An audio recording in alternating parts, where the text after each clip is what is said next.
Asia കപ്പിൽ India Pakistan final പോരാട്ടത്തിന്റെ ആവേശത്തിലാണ് കണ്ണൂരിലെ കായിക പ്രേമികൾ. അരുൺ പൂപ്പറമ്പ തയ്യാറാക്കിയ റിപ്പോർട്ടിലേക്കാണ്.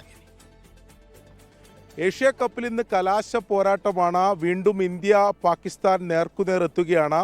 ടൂർണമെന്റിൽ ഗ്രൂപ്പ് ഘട്ടത്തിലും സൂപ്പർ ഫോറിലും ഇന്ത്യയും പാകിസ്ഥാനും ഏറ്റുമുട്ടിയപ്പോൾ ഇന്ത്യക്കായിരുന്നു വിജയം.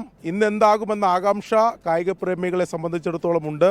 ഇന്ന് വൈകിട്ടാണ് ദുബായിലാണ് മത്സരം. എന്തായാലും ഇപ്പോൾ ഞാനുള്ളത് പയ്യാമ്പലം ബീച്ചിലാണ്. ഇവിടെ ഫുട്ബോൾ കളിക്കുന്ന കുറച്ച് ആൾക്കാരാണ് ഉള്ളത്. അവരോട് എന്തായാലും ഈ ഏഷ്യ കപ്പ് ക്രിക്കറ്റിന് കൂടി കാര്യങ്ങൾ നമുക്ക് ചോദിക്കാം. എന്താണ് നിങ്ങളുടെ ഒരു പ്രതീക്ഷ? ഈ ടൂർണമെന്റിൽ കഴിഞ്ഞ 2 തവണ പാകിസ്ഥാനുമായി ഏറ്റുമുട്ടിയപ്പോൾ ഇന്ത്യയാണ് ജയിച്ചത്. ഇന്ന് എന്തെങ്കിലും ഒരു മാറ്റം ഉണ്ടാവുമോ? ഒരു മാറ്റം ഉണ്ടാവില്ല.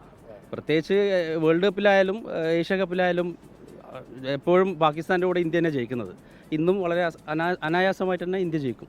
അതാണ്. എന്താണ് ഇന്ത്യയിലെ പ്രതീക്ഷ? ഓപ്പണിംഗ് ഒക്കെ നല്ല ഓപ്പണിംഗ് ബാറ്റ്സ്മാൻമാരാണ്. പ്രത്യേകിച്ച് അഭിഷേക് ശർമ്മ, പിന്നെ ഗില്ല്, സഞ്ജു സാംസൺ എന്തായാലും ഇപ്രാവശ്യം ഇറങ്ങുമെന്ന് വിചാരിക്കുന്നത്. എന്തായാലും നല്ലൊരു വിജയം തന്നെ ഇന്ത്യ കൈവരിക്കും തീർച്ചയായിട്ടും. ഇന്ത്യക്ക് തന്നെയാണല്ലേ മുൻതൂക്കം?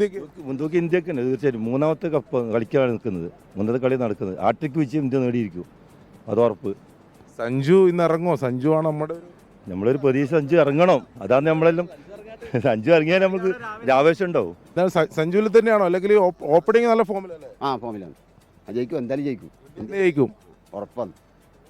കൂടുതൽ ആൾക്കാരൊക്കെ ഇട്ട് എന്താണ് ചേട്ടാ ഇന്ത്യക്ക് തന്നെയല്ലേ അല്ലേ മുൻതൂക്കം? ഇന്ത്യ ജയിക്കും.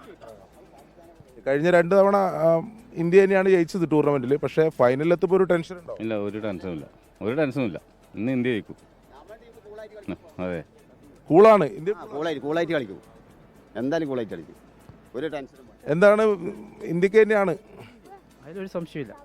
ആരാണ് ഈ ഓപ്പണിംഗ് ആണോ അല്ലെങ്കിൽ ഇന്ത്യൻ്റെ മധ്യനിര കുറച്ച് വീക്കാണെന്ന് പറയുന്നുണ്ട്? അഭിഷേക് ശർമ്മ തന്നെ. സഞ്ജു സാംസനെ കുറച്ച് നേരത്തെ ഇറക്കണം, അത്രേ ഉള്ളൂ. കുറച്ച് നേരത്തെ ഇറക്കണം. നല്ല കളിക്കാൻ കഴിയും. അഭിഷേക് ശർമ്മയും അതോടൊപ്പം ഗില്ലും നല്ല ഫോമിലാണ്. ഇന്ത്യ ജയിക്കും. നല്ല ഫോമിലാണ്. ഇന്ത്യ അടിപൊളിയല്ലേ?